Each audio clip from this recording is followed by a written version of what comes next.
Hello students, units and measurement chapter की 9th video आज हम स्टार्ट कर रहे हैं। आज की वीडियो में हमारा आज का जो टॉपिक रहेगा वो एरर, एक्यूरेसी एंड प्रिसीजन, ये टॉपिक रहने वाला है हमारा। ओके, तो फर्स्ट ऑफ ऑल एरर होता क्या है। ओके, तो अभी तक हमने जो है 8th वीडियो के अंदर हमने मेजरमेंट ऑफ डिफरेंट क्वांटिटीज तक की बात करी हुई है कि पहली बात तो क्वांटिटी क्या होती है, जो भी फिजिकल क्वांटिटी, जिस भी चीज को हम लोग जो है फिजिकल वर्ड में मेजर करना चाहते हैं वो एक फिजिकल क्वांटिटी है। उसके बाद जो हमने अलग अलग उनकी रेंज देखी थी कि भाई किस रेंज से लेके किस रेंज तक जो है मेजरमेंट की जाती है फिजिक्स के अंदर। ओके, अब क्या करने वाले हैं हम लोग। अब देखो, कोई भी जो मेजरमेंट होगी वो जाहिर सी बात है वो किसी ना किसी डिवाइस के जरिए हो रही होगी। ठीक है, फॉर एग्जांपल अगर मुझे लेंथ को मेजर करना है तो उसके लिए मुझे या तो कोई स्केल लेना पड़ेगा या फिर हो सकता है कोई टेप लेनी पड़े, इंची टेप ले सकते हैं हम लोग। तो डायरेक्ट मेथड्स भी हैं, इनडायरेक्ट मेथड्स भी हैं। तो चाहे कैसा भी मेथड हो, उस मेथड के अंदर जब भी मेजरमेंट कर रहा हूं तो due to so many reasons उनके अंदर एरर जरूर होता है हर एक मेजरमेंट के अंदर। क्या मतलब है इस बात का कि भाई आप किसी भी चीज को मेजर कर रहे हो। फॉर एग्जांपल मान लो मेरे पास में ये एक मार्कर है, मैं इस मार्कर की लेंथ को मेजर करना चाहता हूं। ठीक है, तो अब मैं जब इसको मेजर करूंगा तो किसी स्केल की मदद से ही करूंगा। मैंने यहाँ पे स्केल रखूंगा और फिर इसको मेजरमेंट करना स्टार्ट करूंगा। तो अब जो ये मेजरमेंट होगी, इसके अंदर जो मेजरमेंट रहने वाली है उसके अंदर there are so many reasons जिसकी वजह से इस मेजरमेंट में गलतियां हो सकती हैं। फॉर एग्जाम्पल हो सकता है कि भाई मैं इसको मेजरमेंट कर रहा हूं, टेम्परेचर की वजह से मेरा स्केल जो है वो थोड़ा फैल गया हो, उसकी वजह से गड़बड़ हो सकती है। या फिर ये हो सकता है कि भाई जो बनाने वाला मैन्युफैक्चरर था उसकी नहीं जो है बना के गलत दे रखा है मुझे। ये हो सकता है मैंने रीड करने में गड़बड़ कर दे जो है, हम एज एन ऑब्जर्वर हम लोग इसके अंदर गड़बड़ कर दें। तो so many problems are there जिसकी वजह से मेरी मेजरमेंट के अंदर एरर्स आ सकते हैं। ठीक है, अब वो उनका रीजंस क्या रहेगा उनको हम अभी आगे डिस्कस करेंगे इस टॉपिक के अंदर। बट अभी के लिए एरर को समझते हैं क्या चीज है। The result of any measurement by an instrument, किसी भी इंस्ट्रूमेंट के द्वारा जब हम मेजरमेंट कर रहे हैं तो उसके अंदर कुछ ना कुछ अनसर्टेनिटी रहती है। This uncertainty is called the error. इसी अनसर्टेनिटी को हम लोग क्या बोलते हैं, एरर बोलते हैं। राइट, तो अब हम एरर के बारे में फॉर एग्जाम्पल लेट अस से मेरे पास में जो है कोई किसी मार्कर की बात कर लेते हैं। ठीक है, मान लो कि मार्कर का जो है जो लेंथ है वो हमारे को जो मैन्युफैक्चरर है उसने दे रखी है कि भाई इसकी लेंथ है 10 सेंटीमीटर जो है वो इसकी लेंथ हमारे को जो है मैन्युफैक्चरर ने बता रखी है। तो इसकी जो रियल वैल्यू है वो है 10 सेंटीमीटर। लेकिन जब मैं इसको मेजर करा, मैंने मान लो किसी भी गलती की वजह से, मान लो हो सकता है जो है टेम्परेचर की वजह से, हो सकता है जो है बनाने वाले ने मेरे स्केल कोई गड़बड़ बनाया हो, किसी भी रीजन की वजह से मैंने जब इसको मेजर करा तो मेरे पास जो वैल्यू आई मान लेते हैं 9.9 सेंटीमीटर आई। तो इस सिचुएशन में मैं एरर कितना बोलूंगा, मेरा एरर को हम लोग डेल्टा एक आगे लगा देते हैं उस चीज के, इससे एरर को बोलते हैं डेल्टा एक्स बोल देते हैं। अगर लेंथ में एरर है तो डेल्टा एक्स वो क्या रहेगा मेरा। मैग्नीट्यूड की बात करते हैं तो real value minus the measured value, तो इसकी वैल्यू आ जाएगी आपकी 0.1 सेंटीमीटर। ये एरर हो गया इस सिचुएशन में। सो इस तरह से और भी हम लोग आगे इसको स्टडी करेंगे। तो ये एरर है। ठीक है, अब बात करते हैं दूसरी टर्म की आज की, जिसका नाम है एक्यूरेसी। एक्यूरेसी का क्या मतलब है। ठीक है, एक्यूरेसी जैसे आपका नाम में समझ आ रहा हुआ कि भाई जो रियल वैल्यू है उसके कितना नजदीक है मेरी मेजर्ड वैल्यू। ठीक है, मान लो वही वाली बात है कि भाई ये 10 सेंटीमीटर। ठीक है, तो 10 सेंटीमीटर मान लो एक ऑब्जर्वर ने इसकी वैल्यू चेक करी, वो 9.9 सेंटीमीटर आई। ये दूसरे आदमी ने इसी चीज को चेक करा, वो ये बोला कि भाई नहीं मेरे हिसाब से तो जो है इसकी वैल्यू है 9.8 सेंटीमीटर। अब आप बताओ इनमें से एक्यूरेट ज्यादा कौन सी है। एक्यूरेट मतलब जो रियल वैल्यू के ज्यादा पास होगी वही तो एक्यूरेट होगी ना। तो this is the accurate value. तो वही एक्यूरेसी की डेफिनेशन लिखेंगे। Accuracy tells us how much close is the measured value to the real value, के रियल वैल्यू के जो कितना क्लोज है मेरी मेजर्ड वैल्यू किसी भी एक्सपेरिमेंट के दौरान, उसको हम बोलेंगे वो एक्यूरेट वैल्यू। ठीक है, तो एक्यूरेसी हमें इसके बारे में बताती है कि रियल वैल्यू की कितना ज्यादा नजदीक मेजर्ड वैल्यू है मेरी। फॉर एग्जांपल रियल वैल्यू मान लो कोई भी चीज हम मेजर कर रहे थे, रियल वैल्यू उसके हिसाब से 3.84 सेंटीमीटर उसकी रियल वैल्यू थी जो हमें मैन्युफैक्चरर ने बता रखी थी। ठीक है, अब दो आदमियों ने उसको मेजर करा, एक आदमी के अकॉर्डिंग 3.8 सेंटीमीटर है, दूसरे के अकॉर्डिंग 3.7 सेंटीमीटर है। अब देखो इस हिसाब से इनमें से ज्यादा एक्यूरेट कौन सी है, वो वैल्यू जो रियल वैल्यू के ज्यादा निकट है, ज्यादा पास है। तो इनमें से ज्यादा पास कौन सी है, 3.8 वाली। दैट मीन्स ये फर्स्ट जो मेजर्ड वैल्यू है वो ज्यादा एक्यूरेट मानी जाएगी। Can you understand this part? तो ये हो गया मेरा मेजर्ड वैल्यू के केस में एक्यूरेसी। अब आते हैं प्रिसीजन के ऊपर। प्रिसीजन, अगर आप रोहतक के अंदर आप सुना होगा आपने, एक कंपनी है Lakshmi precision screws, that is LPS, ठीक है। तो प्रिसीजन ये वर्ड जो है कई सारी कंपनीज के अंदर यूज होता है आपका। तो ये प्रिसीजन होता क्या है, आप समझते हैं इस बात को। प्रिसीजन का मतलब जो है tells us up to what resolution quantity is measured, कि भाई आपके पास जो है, मान लो ये एक अगेन इसी मार्कर को हम लोग जो है इसी वैल्यू के हिसाब से समझने की कोशिश करते हैं। प्रिसीजन मतलब कि आपकी वैल्यू हो सकता है उसके एक्यूरेट ना हो, उसके ज्यादा पास ना हो, लेकिन जो स्मॉलेस्ट डिजिट जो उसके अंदर आ रहा है, मतलब छोटे से छोटा कितना मेजर करके मुझे बता रहे हो किसी मेजरमेंट वैल्यू के अंदर, किसी एक्सपेरिमेंट के अंदर, तो वो होगी वो प्रिसीजन उसके अंदर, ठीक है। रेजोल्यूशन मतलब कि मिनिमम से मिनिमम कितना जो है मैं उसके अंदर मुझे छोटे छोटा नंबर कितना दिख रहा है, डिजिट कौन सा दिख रहा है, तो वो ज्यादा प्रिसाइज माना जाएगा। फॉर एग्जाम्पल आपके पास रियल वैल्यू थी 3.84 सेंटीमीटर, आपने दो मेजर्ड वैल्यू है आपकी, एक तो 3.8 सेंटीमीटर है और दूसरी 3.76 सेंटीमीटर है। अब इन दोनों में से प्रिसाइज मतलब वो जो जिसके अंदर सबसे स्मॉलेस्ट डिजिट तक की बात हो रखी हो, ठीक है, चाहे वो उसके नजदीक नहीं है। देखो 3.76 जो है बेशक रियल वैल्यू के क्लोज नहीं है, ठीक है, बट 3.76 जो है वो ज्यादा प्रिसाइज है 3.8 से। मेजर्ड वैल्यू ये दो है, इसकी बात नहीं कर रहे हैं हम, ठीक है। मेजर्ड वैल्यू जो है ये है, एक तो 3.8 और दूसरा 3.76। इनमें से ज्यादा प्रिसाइज कौन सी बोलेंगे, क्योंकि इस वाली को ज्यादा प्रिसाइज बोलेंगे क्योंकि इसके अंदर जो है जो स्मॉलेस्ट डिजिट है वो 0.01, ये वाला देखो जो है वो ज्यादा छोटा, ये वाला डिजिट सबसे ज्यादा छोटा आ रहा है, ठीक है। तो इसलिए जो है प्रिसीजन के अंदर कि स्मॉलेस्ट डिजिट जो है वो कौन सा आ रहा है मेरा, उसकी बात होगी। और जो है एक्यूरेसी में ये बात होगी कि आप रियल वैल्यू के कितने ज्यादा क्लोज हैं, ठीक है।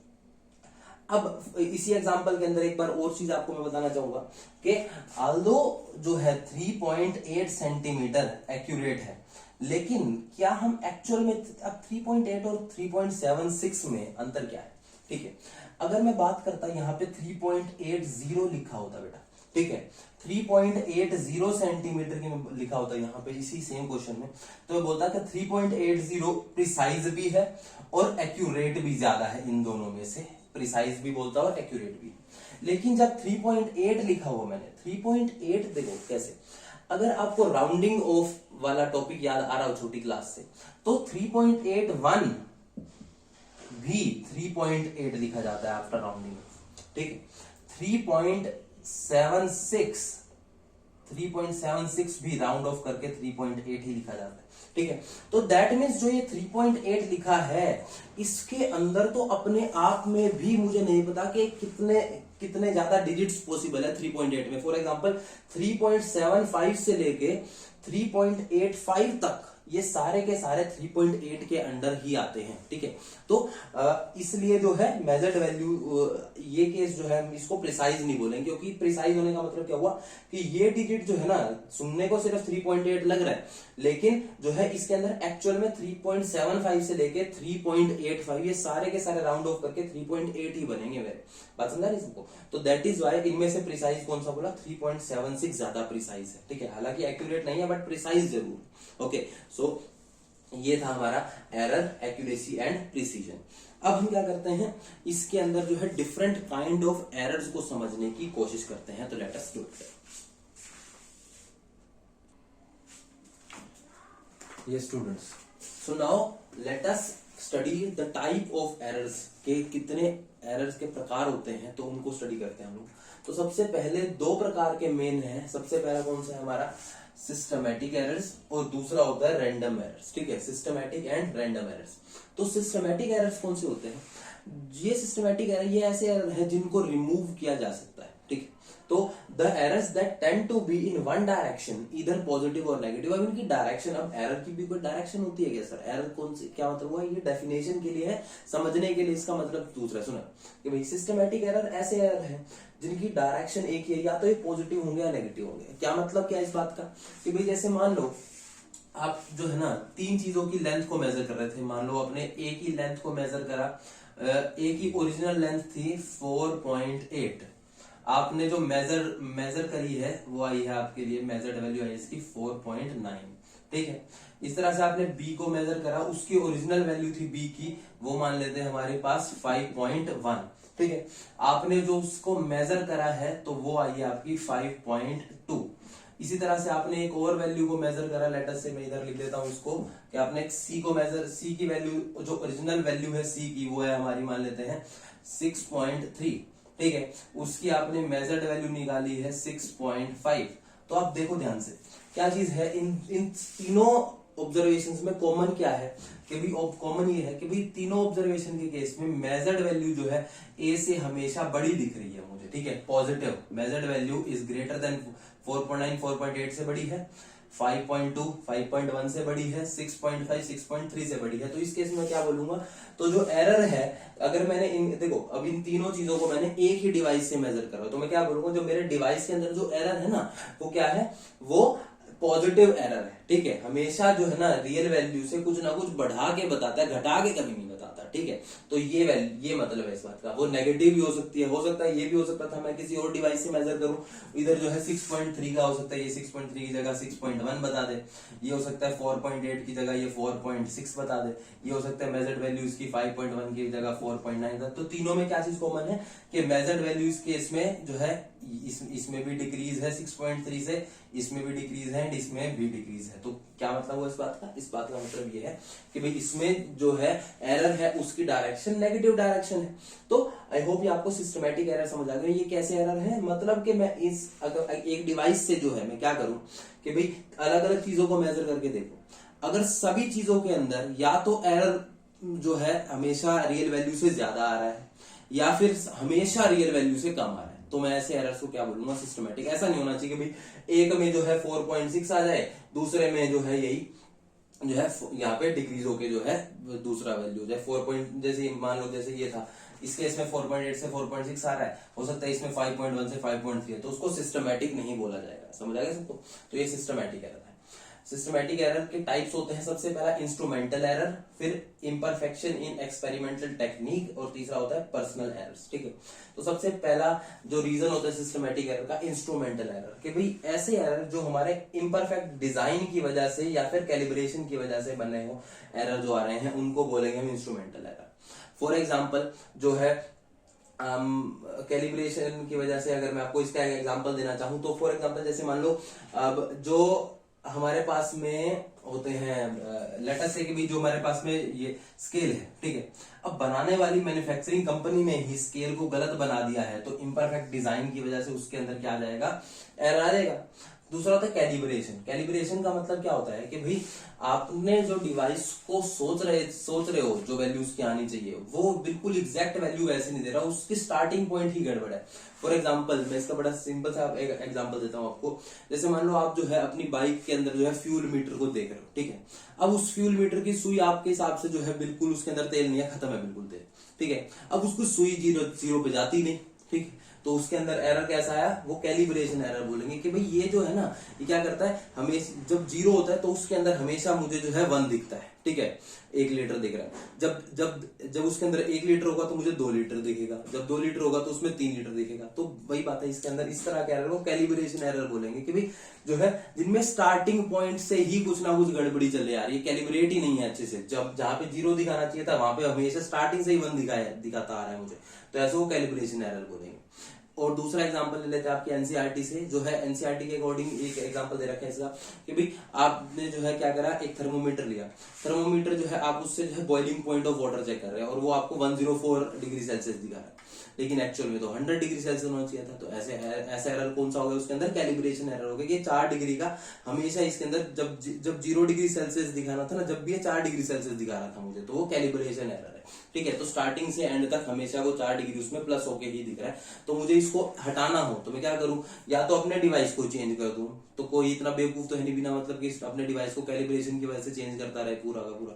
तो क्या है, मुझे पता है 100 स्टार्टिंग में चेक करा कि भाई 4 का डिफरेंस है, लास्ट में चेक करा 4 का डिफरेंस है, तो जितनी भी ऑब्जर्वेशन उससे मैं लूंगा तो फाइनली ऑब्जर्व करने के बाद उसमें से 4 को डिक्रीज कर दो, हो गया काम मेरा इजी।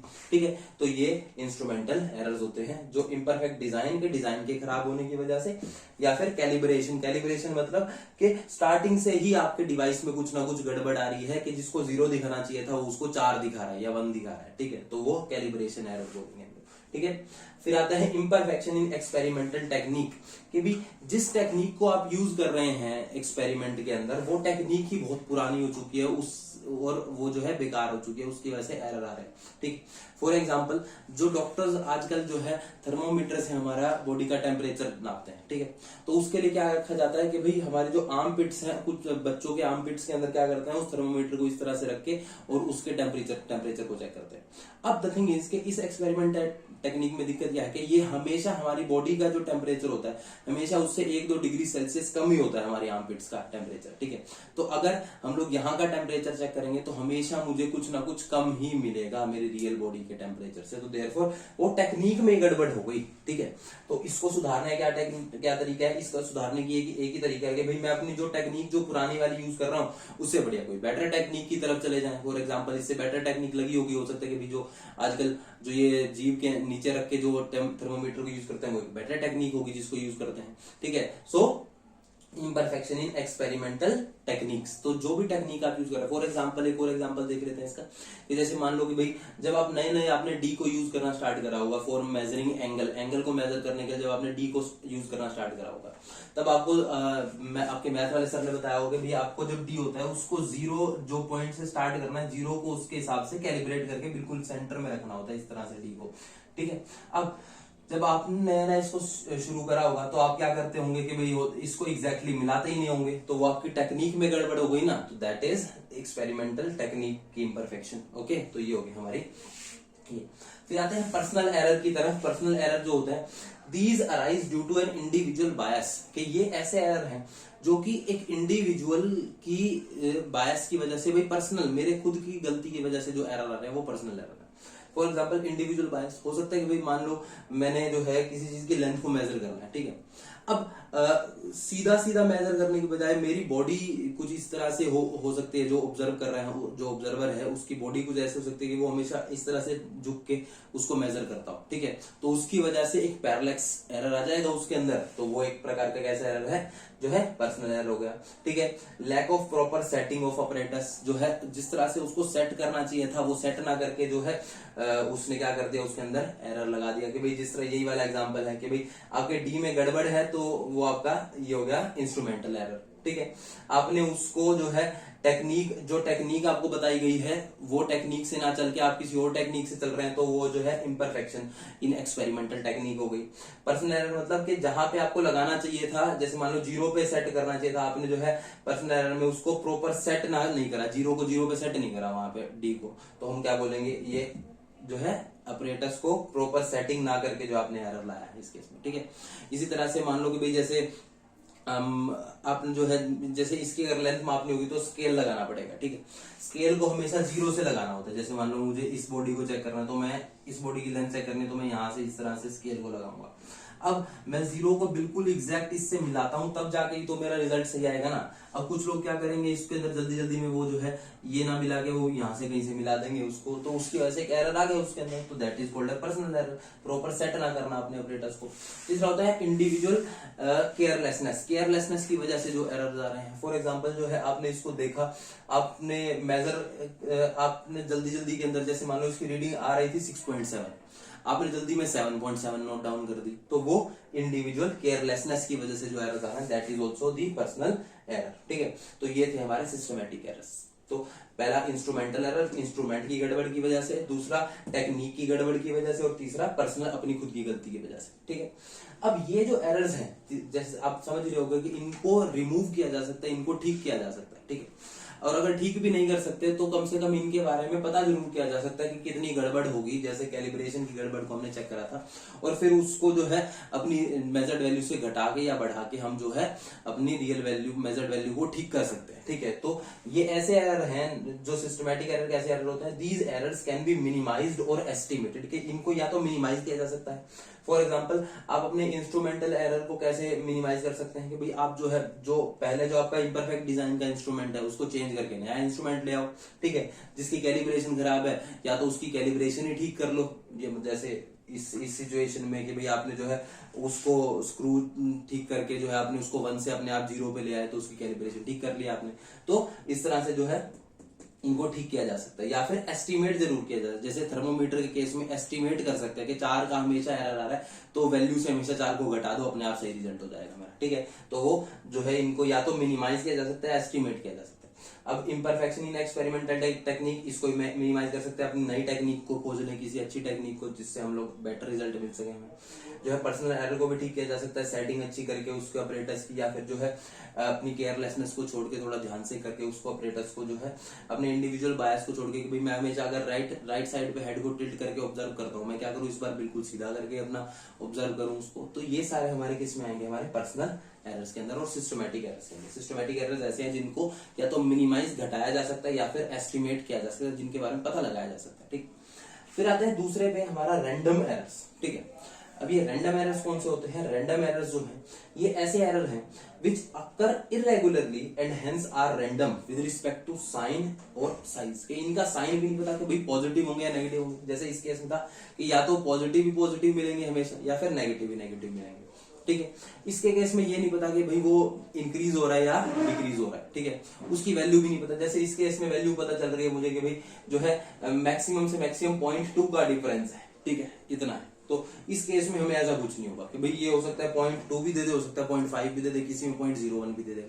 तो रैंडम एरर ऐसे हैं जिनका रीजन ही नहीं पता हमें क्या है। ठीक है, अब इनके जो अब रीजन ही नहीं पता तो पहली बात तो इनको ठीक तो किया जा नहीं सकता। ठीक, क्योंकि कई सारी चीजें मिल के जो है ना एक साथ रैंडम एरर्स को क्रिएट करती है। देयर आर मेनी थिंग्स जो मिल के एरर क्रिएट करती हैं, वो एरर होते हैं रैंडम एरर, जिनका एग्जैक्ट रीजन ढूंढना बहुत ही मुश्किल है। वन ऑफ द रीजंस को ढूंढा जा सकता है, सारे के सारे को नहीं ढूंढा जा सकता।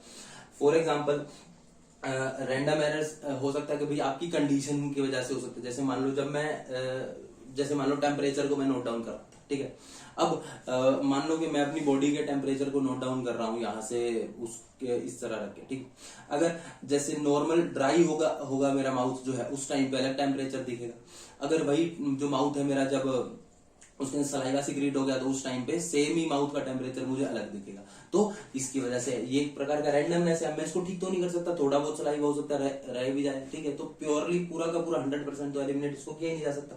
ठीक है, तो ये हो गया हमारा कि भाई इन जो एक्सपेरिमेंटल टेक्निक है, हो सकता है हवा चल रही हो तो उसकी वजह से कुछ इफेक्ट पड़ रहा है चीजों का, शेकिंग हो रही है उसकी वजह से इफेक्ट पड़ सकता हो किसी एक्सपेरिमेंट के ऊपर। तो ये सारे इस तरह के एरर्स को हम क्या बोलते हैं, रैंडम एरर, और इनको रिमूव नहीं किया जा सकता बिल्कुल भी। ठीक है, तो ना इनके रीजन का पता है 100%, क्योंकि कई सारी चीजें मिलकर ये रैंडम एरर क्रिएट करते हैं। ना इनके साइन का पता है, ना इनके साइज का पता है। तो ऐसे एरर्स कौन से होते हैं, रैंडम एरर्स। ठीक है, रैंडम एरर का एक प्रकार होता है हमारा लीस्ट काउंट एरर बोलते हैं उसको। तो वो हम जो है अपना नेक्स्ट वीडियो में स्टडी करेंगे लीस्ट काउंट एरर क्या होता है, और बाकी एरर से रिलेटेड चीजें हम लोग अपनी अगली वीडियो में देखेंगे। Thank you very much.